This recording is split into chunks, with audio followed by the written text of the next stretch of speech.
하나님 말씀 봉독합니다. 데살로니가전서 5장 16절에서 18절. 우리 다 같이 함께 한 목소리를 읽습니다. 시작. 항상 기뻐하라. 쉬지 말고 기도하라. 범사에 감사하라. 이것이 그리스도 예수 안에서 너희를 향하신 하나님의 뜻이니라. 아멘. 오늘 예배하는 여러분에게 주의 평강과 능력이 함께하기를 주님의 이름으로 축원합니다. 우리 옆에 계신 분 한번 기쁜 얼굴로 인사합시다. 한 주간 동안 평안하셨습니까?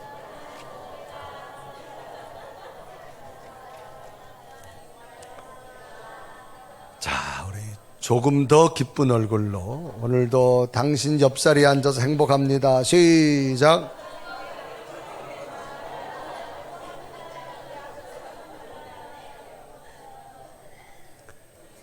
아멘. 김종진 작가의 책 가운데 시에서 행복 찾기라고 하는 책이 있습니다. 이 책은 소박한 삶에서 평범한 행복을 이야기합니다. 그리고 행복하면서 자유로운 삶을 소개하는데요. 스스로 되돌아보는 시간과 사색의 시간을 소개하며 내적 치유의 의미를 담고 있는 책입니다. 이 책에 보면 이런 내용이 소개됩니다. 영국 옥스퍼드 의과대학 연구팀의 연구 결과가 소개되는데 어린아이와 어른의 웃음에 대한 연구 결과를 발표합니다. 어린이는 하루에 400번 내지 500번 정도 웃는데 성인이 되고 나면 그 웃음이 하루에 15번 내지 20번으로 급격히 감소한다고 합니다. 어렸을 때는 그렇게 기쁨 속에 잘 웃던 사람이 삶을 살아가면서 기쁨을 상실하면서 살아가는 그 웃음을 잃어버린 이유가 있다는 거지요. 그 이유가 무엇일까라고 하는 겁니다. 그것은 삶의 한계를 경험하면서 오는 불안과 염려 때문이라는 거예요. 어린아이 때에는 큰 희망을 꿈꾸고 살아갑니다. 성인이 되면서 삶의 한계에 많이 부딪히면서 나도 모르게 사람은 불안과 염려를 안게 되어져서 기쁨을 잃어버린다는 거지요. 그러니까 내일에 대한 염려 때문에 오늘의 기쁨을 잃어버리고 마는 겁니다. 이런 것은 하나님의 뜻과는 맞지 않다라고 말합니다. 하나님께서는 천지를 창조하시고 만물을 바라보실 때 보시기에 너무 좋으셨고 큰 기쁨이었다라고 성경은 기록합니다. 그래서 창세기 1장 31절은 기록하죠. 하나님이 지으신 그 모든 것을 보시니 보시기에 참 좋았더라. 저녁이 되고 아침이 되니 여섯째 날이더라 그랬습니다. 하루하루 천지를 창조하시고 난 다음에 하나님께서는 보통 좋은 정도가 아니라 너무나 좋았다. 그래서 참 좋았다라고 하는 표현이죠. 그래서 하나님께서는 태초 이 땅에 창조하심을 통해서 기쁨의 모습을 표현하신 하나님의 모습. 그런데 사람들은 스스로 만들어낸 쓸데없는 염려 때문에 스스로의 기쁨을 잃어버리고 말았습니다. 심리학자의 분석에 의하면 100가지의 일이 있다고 하면 적어도 95가지는 우리 삶에 일어나지 않는 일이라고 합니다. 우리는 5가지를 가지고 이 세상의 모든 걱정을 다하며 살아가고 있기 때문에 사람은 기쁨을 잃어버린다는 겁니다. 간혹 교회 앞에서 아이들이 뛰어노는 모습을 보게 됩니다. 아이들은 별거 아닌 것 가지고도 얼마나 재밌게 웃고 노는지를 몰라요. 교회 앞에서 아이들이 노는 게 다른 게 아니에요. 한번 보니까 계단을 뛰어내리는 거더라고. 그 계단을 뛰어내리는데 얼마나 깔깔깔깔깔. 아니 제가 보니까 그냥 뛰어내리는 거예요. 근데 얼마나 깔깔깔 하면서 그냥 뭐 우리가 살면서 그렇게 웃어본 적이 별로 없는 것 같아요. 정말 그 한참 그 노는 아이들을 보면서요. 저 아이들은 왜 저렇게 웃고 있을까? 그런데 제가 가만히 유심히 보면서 깨달은 게 있어요. 저렇게 노는 아이들의 비결은 지금 자기 앞에 주어진 것만 생각하는 거예요. 그러니까 자기가 뛰어노는 거 보니까 뭐냐? 네가 요만큼 더 뛰었냐, 내가 요만큼 더 뛰었냐는 거야. 그러면서 뭐 깔깔, 보통 이제 오늘부터 한번 가만 보세요. 아이들이 가서 노는 거 보면 정말 별거 아니에요. 별거 아니고 뭐 그거 가지고 깔깔깔 우는데 하고 얼마나 웃는지요. 그러니까 그 아이들이 보니까 지금 눈앞에 보이는 그거만 집착하는 거야. 그러니까 다른 거는 전혀 보지 않습니다. 그 아이들이 뛰어노는 뭐 모습을 보면서 웃는 모습 보면 걱정도 근심도 하나도 없어요. 단지 지금 자기가 노는 것에만 염두에 두고 있습니다. 설령 그것이 있다 할지라도 신경 안 써요. 왜? 엄마 아빠한테 맡겼기 때문에. 엄마 아빠한테 맡겼기 때문에 지금 노는 데만 온갖 생각할 수 있는 이게 지금 기쁘고 즐거운 거예요. 그러니까 그 아이들은 염려도 근심도 없어요. 그러다가 시컷 놀다가 집에 가서 엄마 무릎 빡비고 그냥 또 자는 거예요. 그런데 어른들은 하나님보다 이 세상을 더 신뢰하기 때문에 내일을 벌써 걱정합니다. 염려는 더 이상 하나님을 신뢰할 수 없기 때문에 생기는 마음의 무거운 짐입니다. 근심과 염려로 삶의 기쁨을 잃어버리고 마음과 인생의 무거운 짐을 살아가는 것이 오늘 우리들의 모습이라는 거죠. 우리는 하나님을 믿는다고 말하면서 마치 어린아이가 엄마 아빠한테 의지하는 것보다가 우리는 의지하는 비율이 작다라는 거죠. 그 아이들은 엄마 아빠한테 다 의지하고 나니까 지금 노는 것에 집중합니다. 오늘 성경을 보면 우리들과 똑같이 삶의 근심과 염려로 살아가던 한 사람이 전적으로 염려와 근심을 내려놓습니다. 그리고 얼마나 인생을 기쁘고 행복하게 살아가는지 몰라요. 그 한 사람이 누구냐? 사도 바울이라는 사람입니다. 이 사도 바울은 원래 이름이 사울입니다. 이름의 뜻은 큰 자라고 하는 뜻이에요. 그런데 후에 예수 그리스도를 만나고 이름이 바울로 바뀝니다. 그거는 작은 자란 뜻입니다. 이 사람은 정통 유대인입니다. 이 사람이 출생할 때 로마라고 하는 국가가 유대인을 지배하고 있던 시대예요. 그런데 아버지 영향력으로 말미암아 경제적으로 부유해서 돈을 주고 로마 시민권을 사게 됩니다. 굉장한 특권이지요. 그리고 공부를 잘해서 로마 권력기관에 근무하게 됩니다. 당신은 누구의 수제자나 가말이라는 사람의 수제자가 됩니다. 이 사람은 남들이 갖지 못하는 걸 다 가졌어요. 로마 시민권 가졌지요. 많은 공부를 했지요. 좋은 권력기관에 있지요. 그런데도 이 사람은 늘 걱정과 근심이 자기를 억누르고 있었어요. 그러던 어느 날 체포영장을 가지고 예수 믿는 사람들을 잡으러 다메섹으로 가다가 갑자기 하늘에서 빛이 쏟아지는데 그 빛이 얼마나 강한지 시력을 잃어버립니다. 그리고 그 자리에서 거꾸러집니다. 그래서 사도행전 9장 3절에 말하죠. 사울이 길을 가다가 다메섹에 가까이 이르더니 호련히 하늘로부터 빛이 그를 둘러 비추는지라. 그 빛이 얼마나 강한지 시력을 다 잃어버리고 거꾸러지게 됩니다. 그런데 예수님께서는 아나니아라고 하는 예수님의 제자 하나를 이 사울에게 보냅니다. 네가 지금 사울에게 가서 기도해서 그 눈을 뜨게 해줘라. 그래서 사도행전 9장 17절을 보면 아나니아가 떠나 그 집에 들어가서 그에게 안수하여 이르되 형제 사울아 주 곧 내가 오는 길에서 나타나셨던 예수께서 나를 보내어 너로 다시 보게 하시고 성령으로 충만하게 하신다. 그래서 놀랍게도 아나니아가 가가지고 사울에게 기도했는데 빛으로 말미암아 감겼던 눈이 떠지는데 눈 주위에 비늘 같은 것이 벗어지면서 다시 시력을 회복합니다. 이때 장면을 사도행전 9장 8절에 보면 즉시 사울의 눈에서 비늘 같은 것이 벗어져 다시 보게 된지라 일어나 세례를 받고 라고 말합니다. 너무나 짧은 시간에 정말 순식간에 일어난 영적인 일로 인하여서 핍박자이던 이 사울이 예수님을 만나게 됩니다. 그런데 이제는 완전히 바뀌어졌어요.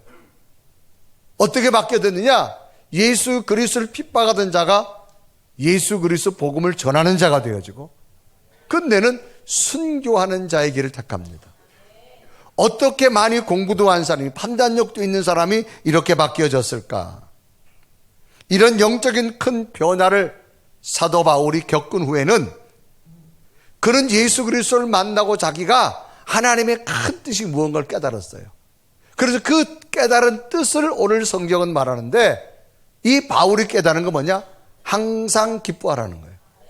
쉬지 말고 기도하라는 거예요. 범사에 감사라는 거예요. 이게 하나님의 뜻이라고 하는 거예요.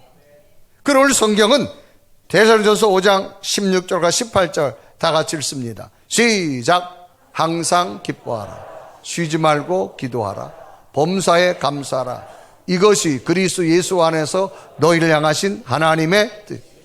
여러분, 뜻이라고 하는 단어는 무엇을 하겠다고 속으로 마음먹는 것. 그러니까 하나님이 마음속에 원하는 게 뭐냐? 이거라는 거예요. 기뻐하면서 감사하면서 기도하며 살기를 원할 줄로 믿습니다.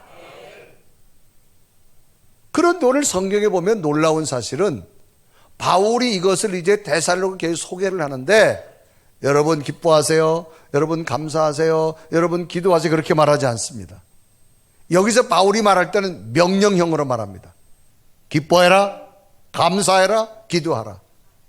그러면 이것은 바울의 권위는 아닙니다. 하나님의 권위로 말합니다. 그래서 하나님의 권위로 분명히 말하는데, 오늘 본문의 기록하죠. 항상 기뻐하라.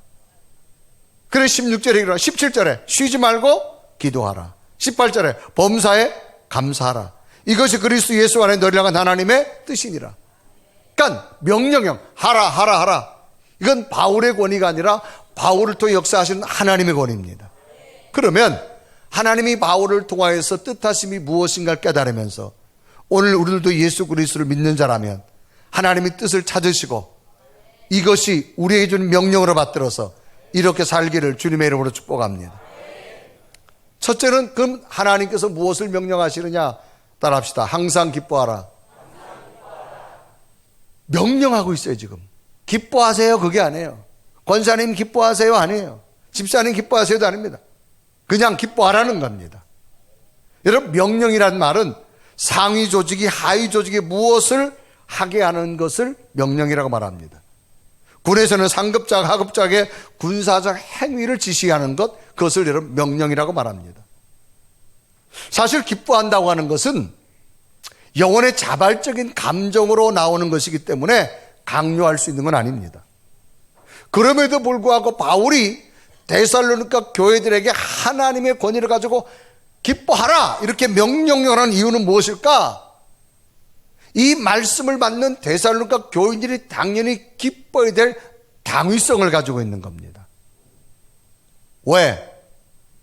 그들은 예수 그리스도를 만남으로 말미암아 하나님의 자녀가 됐으니. 그러니까 바울이 핍박자였는데 이제 예수 그리스도를 만나서 하나님의 자녀가 되보니 자기 속에 어마어마한 기쁨이 있는 거예요. 그러니까 지금 바울은 하나님의 권위를 가지고 데살로니가 성도들에게 기뻐하라는 겁니다. 그러니까 감정적으로 나오는 내용의 모습이지만 너희들이 기뻐할 이유를 분명히 가지고 있다는 겁니다. 그것은 뭐냐? 예수 그리스도가 우리 속에 있기 때문이라는 겁니다. 그래서 예수 그리스도가 있음으로 말미암아 우리에게 선물 주신 것이 뭐냐? 하나님에 대한 천국을 소망하게 되어진 겁니다. 그래서 우리는 얼마든지 기뻐할 수 있다라고 하는 전제 조건을 가지고 기뻐하라 명령형으로 말하는 겁니다. 자, 마치 자녀들에게, 여러분이 아이들에게 공부하세요 그렇게 말하지 않아요. 공부해라라고 말합니다. 숙제해라, 청소해라. 그건 당연히 내 자녀가 되어졌고 학생이기 때문에 해야 될 의무를 말하는 겁니다. 우리가 예수 그리스도로 말미암아 하나님의 자녀가 됐던 우리는 하나님의 천국을 갈 수 있는 자입니다. 그러므로 우리는 당연히 기뻐하세요가 아니에요. 하나님의 권위로 기뻐하라는 겁니다.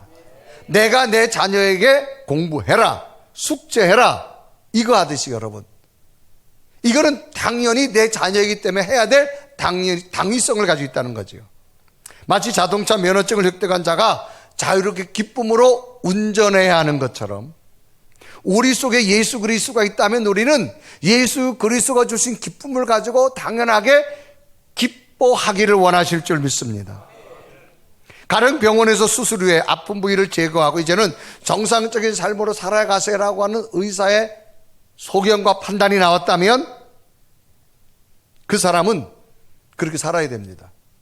그런데 수술을 완치하고 의사 소견에 당신은 충분히 이제 건강하게 살 수 있다고 했는데도 혼자서 마음에 아픈 환자처럼 우울하게 산다면 그 사람은 불행한 삶을 살 수밖에 없습니다. 그래서 항상 기뻐하는 삶이란 앞으로 얻게 될 하나님 나라가 지금 내 미래에 있어요. 그렇지만 그게 뭐냐? 현재화되어져서 천국을 누리는 기쁨으로 살아갈 당위성을 가지고 있기 때문에 우리는 능히 기쁘게 살아갈 의무를 가지고 있는 겁니다. 그래서 기뻐하라는 명령형으로 되어져 있는 거예요. 그래서 오늘 16절에 이렇게 가죠. 항상 기뻐하라. 권면이 아닙니다. 그래서 성경은 여러 곳에서 하나님으로 인해서 구원의 감격으로 말미암아 기뻐하라는 말이 많습니다. 시편 35편 9절에 이렇게 합니다. 내 영혼이 여호와를 즐거워하며 그 구원으로 기뻐하리로다. 또 고린도서 6장 16절에 이렇게 합니다. 근심하는 자 같으나 항상 기뻐하고 가난한 자 같으나 많은 사람을 부유하게 하고 아무것도 없는 자 같으나 모든 것을 가진 자로다. 마치 자동차 면허증을 획득한 자가 즐겁게 운전하듯이 수술 후에 의사로부터 완치 판정을 받은 환자가 정상적으로 기뻐하며 삶을 살아갈 수 있는 것처럼 오늘 우리들도 죄인들이었지만 예수 그리스도를 만남으로 우리의 죄가 사하여지고 하나님의 자녀가 됐습니다. 그러면 하나님 능히 우리에게 기뻐하게 살기를 명령령으로 말할 줄로 믿습니다.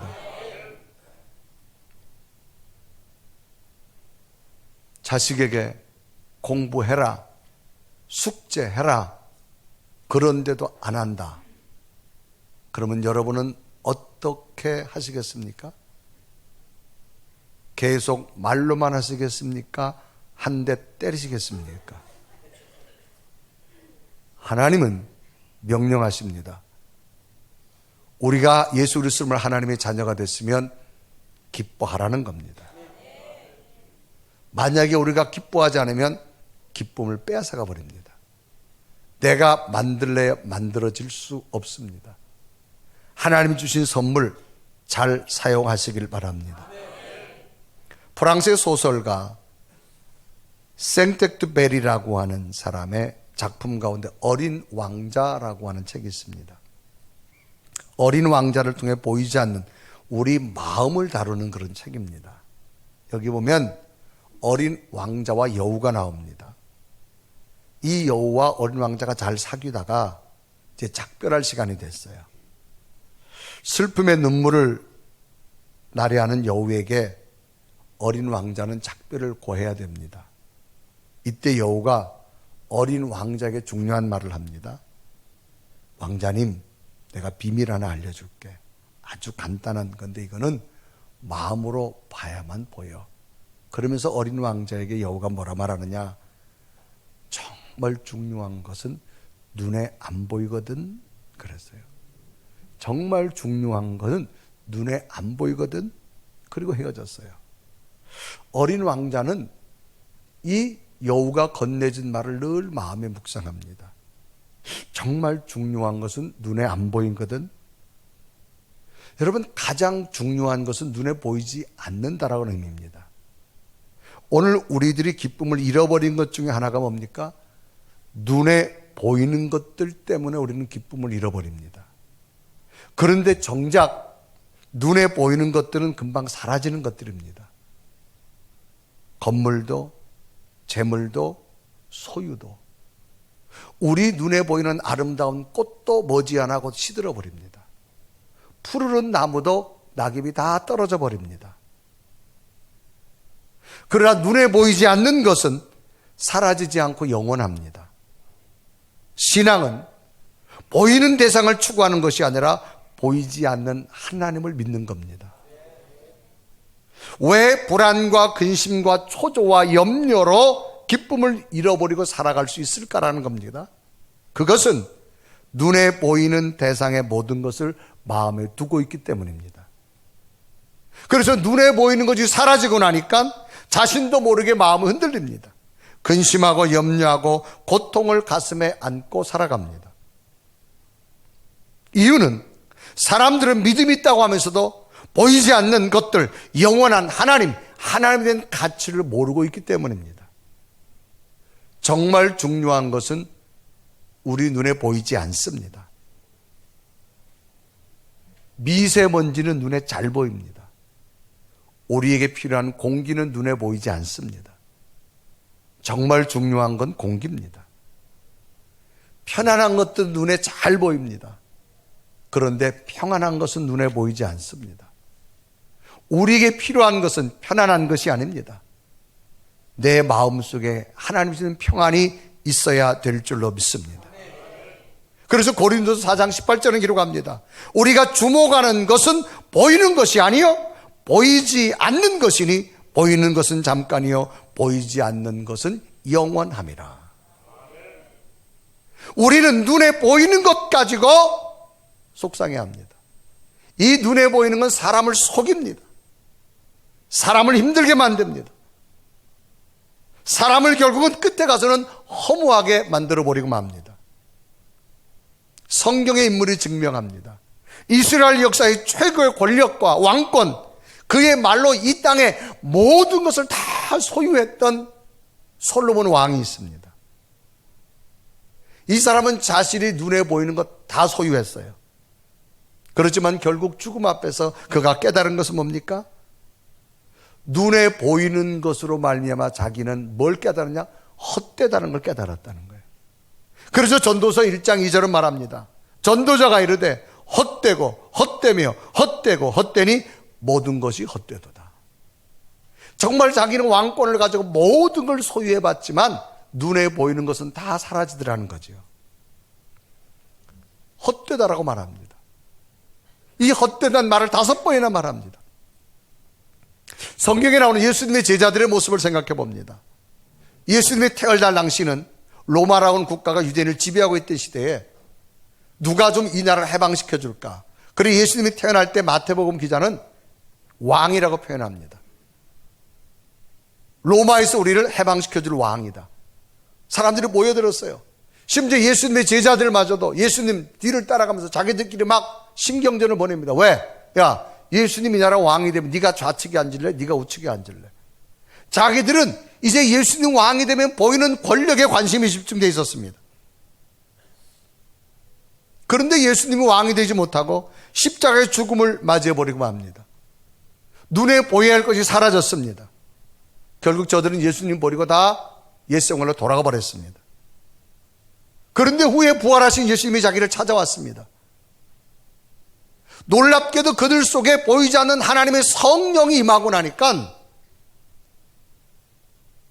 놀랍게도 이제는 예수님을 위해서 실망하는 것이 아니라 보이지 않는 성령이 자기 속에 임하고 나니까 예수를 위해서 목숨까지 바치는 순교자들이 되더라는 겁니다. 신앙의 능력은 보이는 것이 아닙니다. 보이지 아니하는 하나님이 우리 속에 있을 때 진정한 신앙의 능력이 나타나는데 그 신앙의 능력은 뭐냐? 예수님이 함께 계심으로 하나님 우리에게 기뻐하라고 말합니다. 그러므로 여러분 기뻐하시길 바랍니다. 겨울이 우리에게 이제 다 와서 날씨가 춥습니다. 날씨가 추우면 우리들이 현상 가운데 옷을 점점 더 많이 입게 되죠. 추우면 추울수록 더 많이 입게 됩니다. 그런데 어느 날은 옷을 많이 껴입고 밖에 나가서 운동을 했어요. 막 달리기를 하고 운동을 하고 막 했는데 갑자기 속이 더워지는 거예요. 그러니까 자동적으로 껴입었던 옷이 하나씩 벗어지는 거예요. 조금 전까지 계속 껴입었는데 놀랍게도 내 속이 뜨거워지니까 열이 나고 나니까 이게 벗어지는 거예요. 신앙은 옷을 껴입는 게 아닙니다. 내 속이 변하는 거인 줄 믿습니다. 그러니까 보이지 않는 하나님이 내 속에 들어오면 다른 사람들은 눈에 보이는 까지 기쁨을 얻으려고 그래요. 그런데 내 속에 예수 그리스도의 성령이 역사하고 나면 오히려 그것을 벗어지기 시작합니다.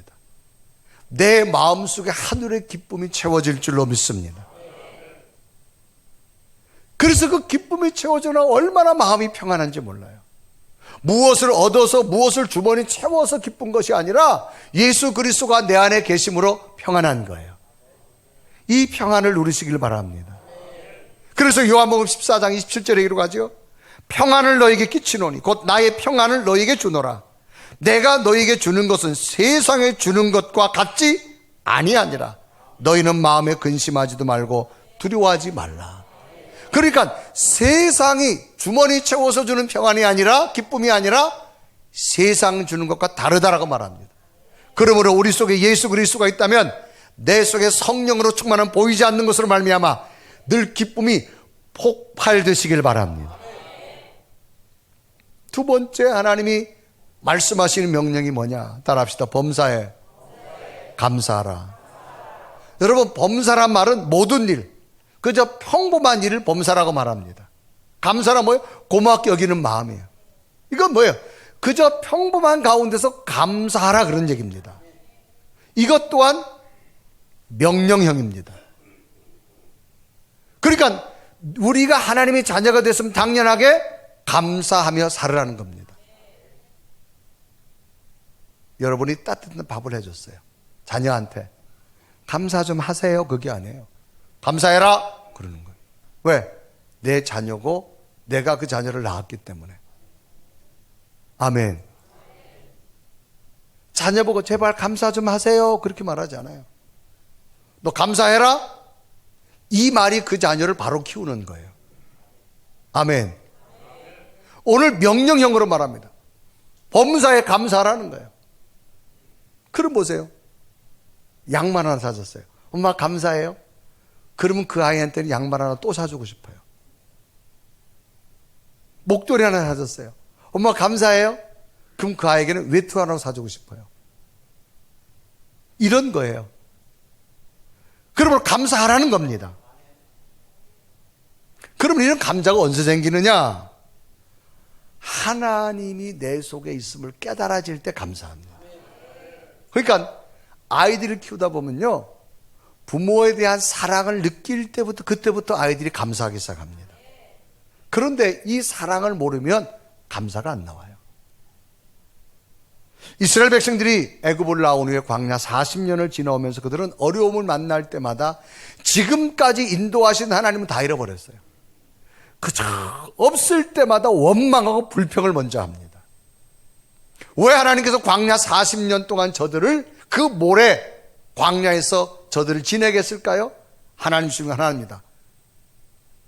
원망과 불평을 저들로부터 없게 하려고. 그러나 하나님이 지금까지 인도함을 깊이 깨닫고 났잖아요. 그러면 여러분, 모든 것이 하나님 앞에 감사할 조건만 있음을 발견하게 됩니다. 지금 바울은 데살로니가 교회를 향하여서 범사의 모든 일에 감사하라는 겁니다.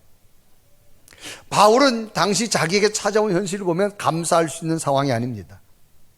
이 사람은 태어나면서부터 특권층, 로마 시민권을 가졌어요. 공부도 많이 했어요. 최고 권력층에 있어요. 직장도 좋았어요. 그런데 이제는 예수님 믿은 것 때문에 직장도 그만뒀죠. 경제적으로 어려워서 자기가 천막을 깁는 일을 해야 되지요. 심지어는 복음 증거하다가 로마 감옥에 갇히기도 하지요. 매를 맞기도 하지요. 이 사람은 예수님 때문에 불평을 하면 수만 가지 수천 가지가 있습니다. 그런데 그는 하나님의 사랑을 깨닫고 나니까 예수님으로 말미암아 감사가 고백되더라는 겁니다. 그래서 그 바울은 예수님의 사랑을 깨닫고 나니 이 땅에 존재하는 것 자체가 감사한 거예요. 여러분, 오늘 살아있는 것 자체가 감사합니다. 여러분, 오늘 아침도 일어나면서 생명이 있으니 감사한 거예요. 머리를 빗으니 머리가 넘어가니 감사하고, 음식을 먹으면서 맛을 느끼니 감사하고, 손이 움직이니 감사하고. 언제 감사하려고 그래요? 여러분, 이거 당연한 것이 아니에요.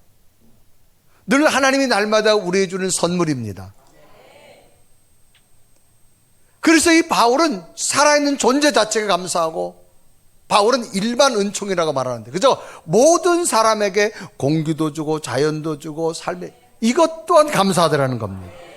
더 나아가서는 내가 정말 죄인이었는데 예수 그리스도를 만나고 천국 갈 수 있다고 하는 그것이 얼마나 감사한지. 그래서 바울은 모든 상황 속에서, 모든 환경에서, 모든 여건에서 예수 그리스도로 말미암아 뛰어넘는 감사가 된 줄로 믿습니다. 그럼 왜 바울이 이렇게 감사할 수 있을까요? 바울은 예수 그리스도가 내 속에 들어오니까 모든 초점이 누구냐? 하나님이 되더라는 겁니다. 모든 초점을 하나님께 맞추니까 모든 게 감사한 거예요. 그래서 18절에 말하죠. 범사에 감사라는 겁니다. 이것이 그리스도 예수 안에서 너희 향한 하나님의 뜻이라는 거예요. 이건 뭐예요? 하나님 안에서 보니까 모든 것이 초점이 감사하게 되더라는 거지요. 하나님께 모든 삶의 초점을 맞추고 보고 나니까 설령 지금 좀 안 돼도 하나님이 이끌어 주실 걸 생각하니까 감사하고, 지금 너무 잘 됐어도 하나님께서 나로 하여금 부어주신 것이 감사하고. 창세기 보면 요셉이라는 사람이 나옵니다. 야곱의 12아들 가운데 11번째 아들이에요. 이 야곱이 요셉을 사랑하니까 10명의 형들이 시기했어요. 그래서 끝내는 요셉을 죽이려고 하다 차마 못 죽이고 애굽 나라의 노예로 팔아버립니다. 그런데 놀랍게도 이 요셉은 애굽 나라에 팔아졌지만 그곳에서 하나님의 은혜로 위대한 애굽 나라 정치가가 됩니다. 이제 애굽 나라 근방에 7년의 흉년이 와서 먹을 것이 없자 애굽 나라의 양식이 따라서 10명의 형들이 양식을 구하러 애굽 나라로 왔어요. 그런데 마지막 최종 결정자가 위대한 정치가인데 보니까 요셉이 있는 거예요. 형들이 큰일 났습니다. 자기가 팔아버렸던 요셉이 노예로 팔아버린 지금 애굽 나라 정치가가 됐어요. 그런데 이 형들을 바라본 요셉의 반응이 성경은 기록됐는데 요셉은 어떤 반응을 했을까? 형님들, 당신들이 나를 노예로 팔아서 내가 얼마나 고통 가운데 괴로운 삶을 살았는 줄 아세요? 각오하세요. 형들이 나의 삶을 이렇게 비참하게 만들었습니다. 이제 각오하세요. 나의 젊은 날을 잃게 했습니다. 씻을 수 없는 아픔과 상처를 내가 가지고 살아왔습니다. 내가 반드시 대가를 제공할 겁니다. 알아하십시오. 기다리십시오. 놀라운 사실은요, 요셉은 이렇게 분노의 마음으로 반응하지 않았다는 겁니다. 요셉이 형들에게 고백한 말은 뭐냐? 형님들 두려워하지 마세요. 나 요셉이에요. 형님 팔아왔던 요셉이에요. 근심하지 마세요. 형님들이 보낸 거 아니고 하나님 나를 일찍 보냈어요. 그래서 나로 하여금 우리 민족과 우리 가족을 살리려고 하나님이 보냈어요. 형님들 두려워하지 마세요. 그래서 창세기 45장 5절에 기록하지요. 우리 다 같이 읽습니다. 시작. 당신들이 나를 이곳에 팔았다고 해서 근심하지 마소서, 한탄하지 마소서. 하나님이 생명을 구원하시려고 나를 당신보다. 자, 그러니까 이 요셉은 모든 초점이 하나님이었어요. 그러니까 요셉이 애굽의 노예를 끌려가 가지고 엄청난 고난, 심지어는 깊은 감옥까지 갑니다. 그런데도 요셉은 그것을 자기 관점으로 보지 않았어요. 사람으로 보지 않았어요. 하나님의 관점으로 보게 되고 나니까 오히려 고난이 후에는 축복이 된 줄로 믿습니다. 간혹 때로는 상처받고 고통스러워하는 분들의 말을 들어보면 대부분 이런 이야기 합니다. 당신이 어떻게 나한테 그럴 수 있어? 어떻게 당신이 나한테 그런 상처가 되는 말을, 행동을 할 수 있어? 당신 때문에 내가 얼마나 고통스럽게 삶을 살아온 줄 알아? 여기는 주어가 모두 하나님이 아니고 사람입니다. 당신 때문에 모든 것이 이렇게 되어졌다고 말합니다. 당신이 그럴 수가 있어? 오로지 자신의 아픔과 상처에 집중하면서 다른 사람을 탓하며 끝에 가서는 원망이 나옵니다. 하나님에 대한 관점이 전혀 없습니다. 자신에 있는 모든 상처가 다른 사람 때문입니다. 다른 사람에게 탓을 돌립니다. 그런데 하나님이 내 안에 계시면 모든 관점이 하나님의 관점으로 보여지니까 해석을 하나님 편에서 합니다. 오히려 감사할 수 있다는 거죠. 주어가 사람이 아니고 하나님이 됩니다. 그래서 요셉은 하나님이 주어가 되고 나니까 하나님의 관점으로 해석하니 뭐라 그래요?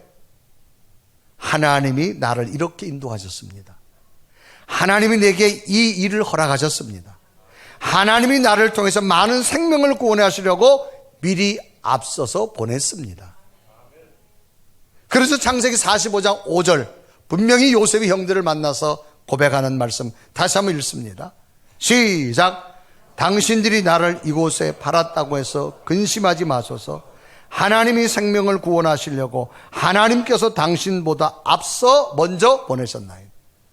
그러니까 하나님이 주어가 되고 하나님이 내 속에 있으니까 하나님으로 말하면 해석하는 거예요. 여러분, 신학은 뭐냐? 해석이에요.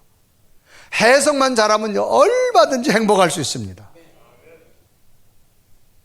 그래서 요셉의 모든 관점은 환경이 아니었어요. 사람이 아니었어요. 그러니까 뭐예요? 원망이 떠나가요. 그 삶이 기쁜 거예요. 어려움이 와도 하나님이 이렇게 하셨어요. 하나님이 더 놀라운 걸 만들고 계세요. 그러니까 요셉이 노예가 됐어도 일을 하니까 신나게 일을 해요. 그러니까 주변의 사람들이 요셉 때문에 힘을 얻는 거예요. 그러니까 요셉 주변의 사람들이 점점 많이 붙는 거예요. 그러니까 어떤 일이 생겨요? 요셉하고 하면 뭔지 될 것 같아. 그러니까 사람들이 요셉에게 붙어지는 거예요. 끝내는 하나님도 요셉을 쓰셔서 애굽의 위대한 정치가로 세워주신 줄로 믿습니다. 만약에 요셉이 내가 이렇게 된 형들 때문이야, 형들 가운데서 셋째 형 때문이야, 둘째 형 때문이야, 다섯째 형 때문이야, 이것만 가지고 상처만 가지고 살았다면 하루하루가 분노만 나타날 거야. 내가 언제 그 형들 원수를 갚느냐. 만약에 그런 마음만 가지고 요셉이 살았다면 일하기 싫을 거예요. 입에서 나오는 게 원망만. 여러분, 원망하면 일하기 싫어요. 일하기도 싫고. 그럼 요셉 주변에 사람이 없어요. 하나님도 요셉을 도와주지 않습니다. 그런데 요셉은 정말로 여러분 형들에게 미움을 받아서 죽이려고 했다가 애굽의 노예로 그 상처가 얼마나 컸겠어요. 그런데 하나님으로 말미암아 해석하고 나니까 상처가 기쁨으로 바뀌더라는 겁니다. 상처가 치유되더라는 겁니다. 그래서 하나님이 요셉과 함께 일하시는 줄 믿습니다. 여러분, 놀라운 하나님이 위대한 일꾼 되기 원하세요? 하나님 안에서 해석하십시오. 때론 고난과 어려움 올 수 있어요. 그러나 그걸 하나님으로 해석하면 놀라운 일들을 여러분과 함께 하실 줄로 믿습니다. 사람도 불평하고 원망하는 사람은 일하고 싶지 않아요. 여러분, 한 회사를 다닌다 합시다. 옆에 있는 사람 맨날 불평하고 원망해요. 그 사람은 일하고 싶지 않아요. 늘 긍정적인 사람, 희망적인 사람, 감사하는 사람, 기뻐하는 사람. 처음서부터 할게요. 긍정적인 사람, 희망적인 사람, 감사하는 사람, 즐거워. 이런 사람하고 일하고 싶지. 아멘. 그래서 사람은 감사하면요 마음속에 두려움이 떠나요. 왜? 내가 살아가는 게 아니에요. 내 속에 능력 주시는 그분으로 살아가는 거예요. 그래서 하나님이 사랑이 채워지면 두려움이 떠납니다. 그래 요한일서 4장 18절에 말합니다. 사랑 안에 두려움이 없고 온전한 사랑이 두려움을 내쫓나니 두려움에는 형벌이 있습니다. 두려워하는 자는 사랑 안에서 온전히 이루지 못하였느니라. 상처가 치유됩니다. 사람은 나도 모르게 상처를 가지고 살아갈 수밖에 없어요. 그런데 감사를 하게 되면 어떤 일이 생기느냐. 여러분, 관점이 하나님이 아니고 사람이 되면요 뭐가 되느냐.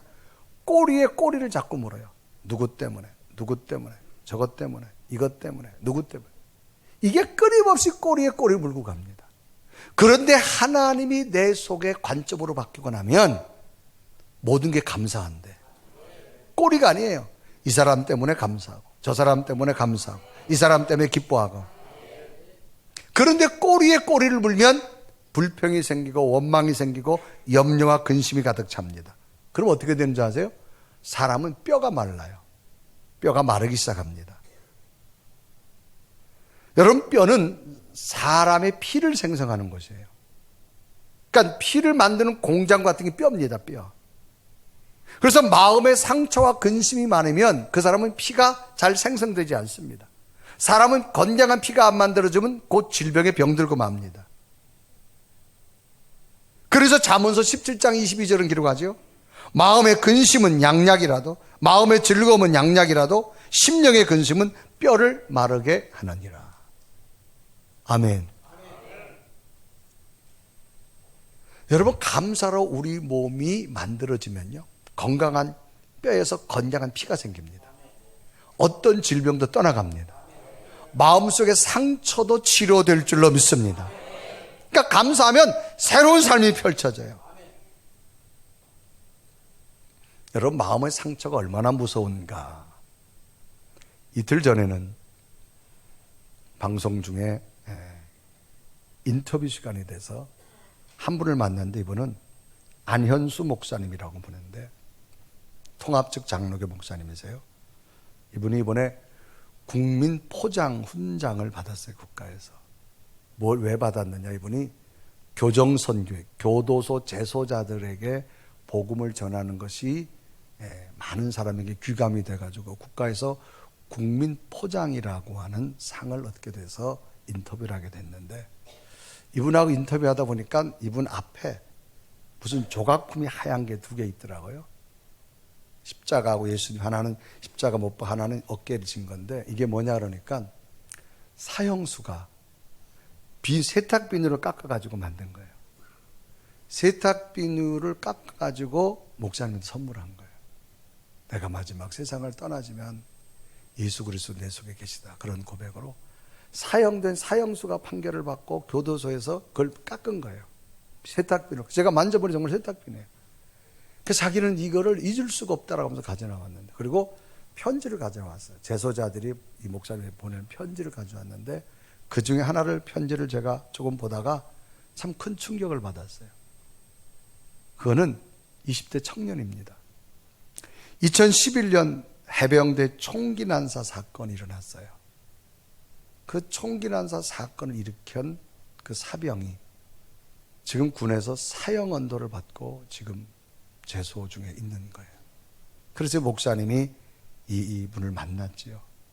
근데 이분이 편지를 썼는데요, 자기는 정말 엄마 아빠 손 한번 만져보고 싶은데 이제 못 만나는 거예요. 그래서 내가 이렇게 된 것은 다른 것이 아니라 자기 속에 있는 상처 때문이라는 거예요.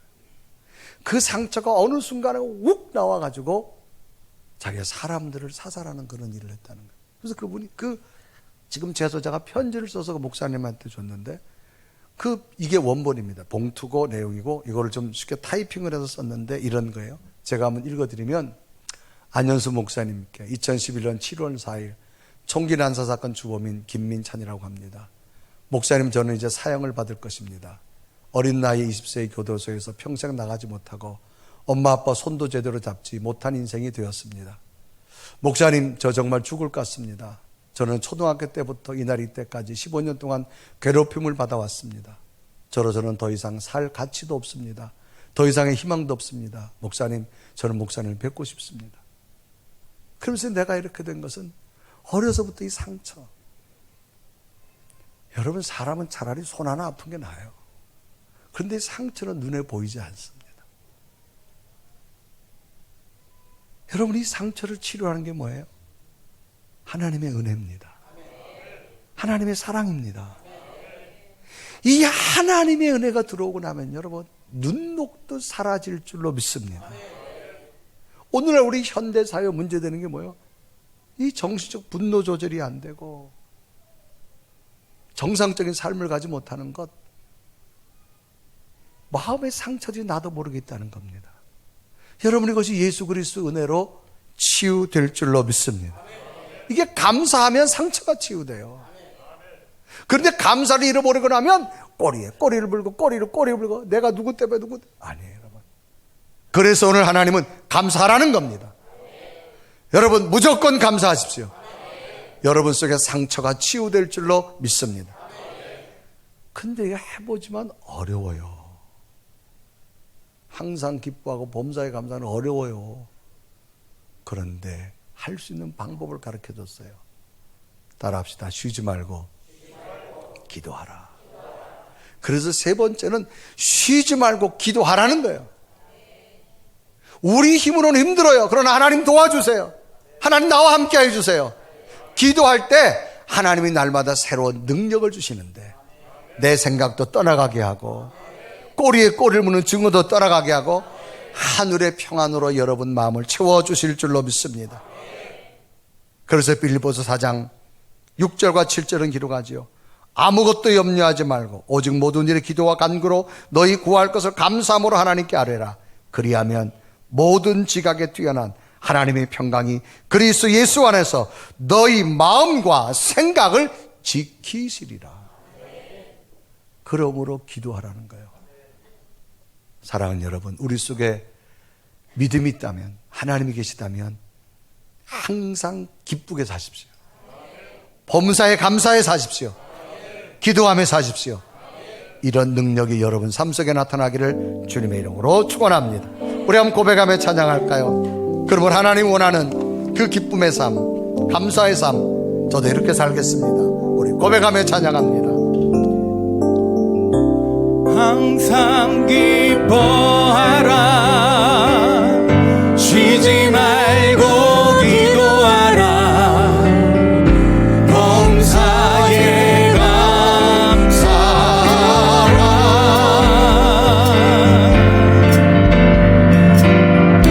이는 예수 안에서 너희에게 향하신 다시 한번 항상 기뻐하라.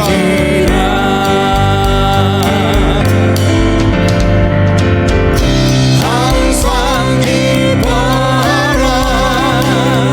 쉬지 말고 기도하라. 범사에 감사하라.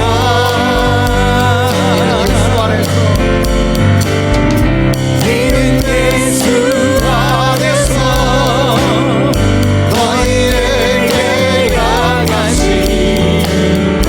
하나님 되시리라. 우리 한번 다 같이 두 눈을 감으시고 우리 한번 두 손을 가슴에 대볼까요? 하나님은 항상 기뻐하기를 원하며 감사하기를 원하지만 우리는 모든 관점을 내 생각으로 생각해서 자꾸 꼬리에 꼬리를 물고 꼬리에 꼬리를 물어서 결국은 원망하게 되고 분노하게 되어져서 내가 나를 조절하지 못하는 상태까지 가버리는 우리의 모습들. 상처는 곧 질병을 만들고 질병은 나를 힘들게 만들지만 그러나 하나님은 구원자입니다. 죄인된 내 속에 오셨습니다. 그분은 우리에게 평안을 주십니다. 우리의 죄를 사하여 주셨습니다. 하나님 나라 주었습니다. 모든 것을 그분으로 말미암아 해석하시고 바라보시고 판단하십시오. 지금 고난이 왔다 할지라도 원망하지 마세요. 하나님 오늘 고난을 주신 이유는 더 큰 걸 주시기 위한 겁니다. 하나님 안에서 한번 해석하시고 바라보십시오. 오늘 내 마음속에는 감사로 채워 주실 줄로 믿습니다. 우리가 삶을 살다 보면 가정 안에서 부부간에도 한마디 말이 상처가 될 때가 있습니다. 내가 내뱉은 말이 자녀들에게 상처가 될 때가 있습니다. 자녀가 뱉은 말 한마디가 우리 마음속에 상처가 될 때 있습니다. 성도들 간에도 상처가 될 때 있습니다. 하나님 그거 지워지게 하여 주세요. 나는 못 지웁니다. 하나님이 지워주세요. 하나님이 지워주시면 지워줄 줄 믿습니다. 이 시간 하나님 명령합니다. 다 지우고 기뻐하라고 말합니다. 감사하라고 말합니다. 그리고 기도하고 이렇게 살기를 원합니다. 주님 이런 삶이 우리 속에 임하여 주옵시고 행여나 우리 자녀들 속에 상처가 있다면 하나님 지워주세요. 우리 눈에 안 보입니다. 하나님은 알고 계시죠. 우리의 기도로 자녀들 모르게 내 있던 상처가 있다면 지워지기를 원하고 그 속에 하늘의 기쁨으로 살아가는 자녀들 되기 원합니다. 우리 한번 간절한 모습으로 주님 항상 기뻐하겠습니다. 범사에 감사하겠습니다. 쉬지 말고 기도하는 삶이 내 속에 나타나길 간절히 소망하며 우리 하나님 앞에 주여 이런 삶이 내게 나타나서 모든 상처가 치유되게 하늘의 기쁨으로 살게 해달라고 우리 간절히 고백하며 기도드립니다. 사랑하는 하나님, 우리 주 앞에 나를 내려가고 나는 부족합니다. 하나님 나를 기도하라. 하나님의 사람을 하나님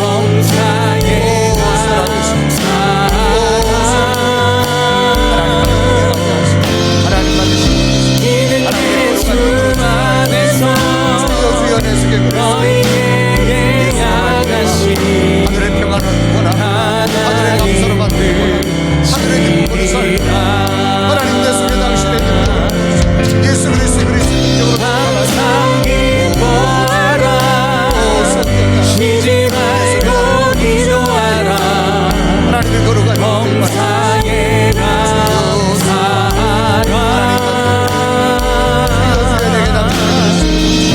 이는 예수 안에서 너희에게 향하신 하나님 되시리라. 하나님 내 속에 나도 모르게 자리 잡은 상처가 있다면 주의 이름으로 치료하여 주옵소서. 우리 자녀들 마음속에 우리가 모르는 상처가 있다면 하나님 치유하여 주셔서 저들이 바른 삶을 살아갈 수 있도록 성령께서 도와주시옵소서. 하나님은 말씀합니다. 항상 기뻐하라. 범사에 감사하라. 힘들지만 쉬지 말고 기도할 때 도와주실 줄 믿사오니 하나님 내 마음속 행여나 꼬리에 꼬리를 무는 증오와 아픔과 원망이 있다면 떠나가게 하시고 예수 그리스도의 능력으로 감사하며 기뻐하고 능력 있는 성도들의 삶이 되게 하여 주옵소서. 예수 그리스도의 이름 간절히 기도드리옵나이다. 아멘.